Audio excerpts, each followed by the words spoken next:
The Mavic 4 Pro is an incredible drone without a doubt, but there are definitely some imperfections. To name a couple, DJI advertises the Mavic 4 Pro as having a 100 megapixel Hasselblad main camera system. And yes, the drone does produce 100 megapixel raw photo files, and they do contain more detail than the 25 megapixel shots, but it looks like the drone captures multiple 25 megapixel shots and merges them into one 100 megapixel photo file. The potential issue with this is if you have motion in your shot, there might be visible ghosting. But don't get me wrong, it's nice to have the 100 megapixel mode, and I like to use it when the conditions are ideal. The drone basically saves you the manual labor of taking multiple shots and merging the photos on your computer in a software for enhanced resolution. Now the Mavic 4 Pro allows to shoot in true vertical modes thanks to its new infinity gimbal. However, as many reviewers have rightfully pointed out, when switching to the vertical modes, the drone's gimbal is extremely limited in how it can tilt up or down. So you can shoot 6K in vertical mode, but in a lot of scenarios you may not be able to get the desired shot due to the awkward gimbal limitations. A workaround that I found is simply using the 9x16 4K setting, and while you won't have the benefit of the full 6K resolution, you will have the flexibility of the gimbal. Despite having a powerful PC, all my video players, including the VLC player, and no matter how I change the settings, struggle to play the full resolution 6K 60 FPS footage from the Mavic 4 Pro. So I came across Pot's Player, which is free, and I highly recommend this video player as it leverages the GPU of your PC for smoother video playback, and I haven't experienced any lags with the video player. What I found extremely insulting, and I'm sure everyone can agree with me, was that even with the creator combo bundle, which is quite expensive,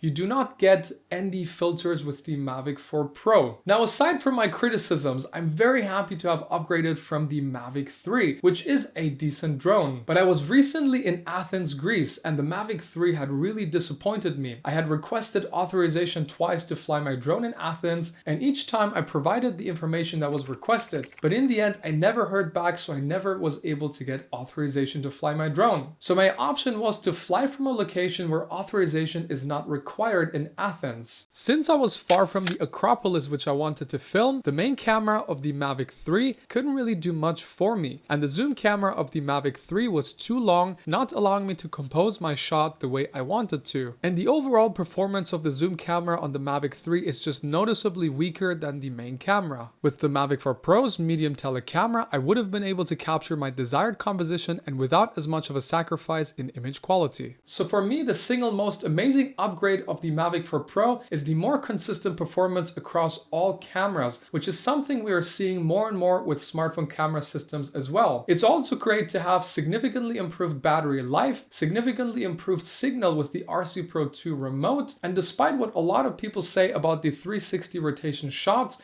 eventually being too overused and people getting over it quickly, I think this type of shot will always retain its impact, and I think the rotation effect is very eye-catching even if you're not filming in the most exciting location. And let's not forget that you can shoot D-Log across all cameras, which is simply incredible. Now, are you going to buy the Mavic 4 Pro? And if so, let me know in the comments down below if you have any questions.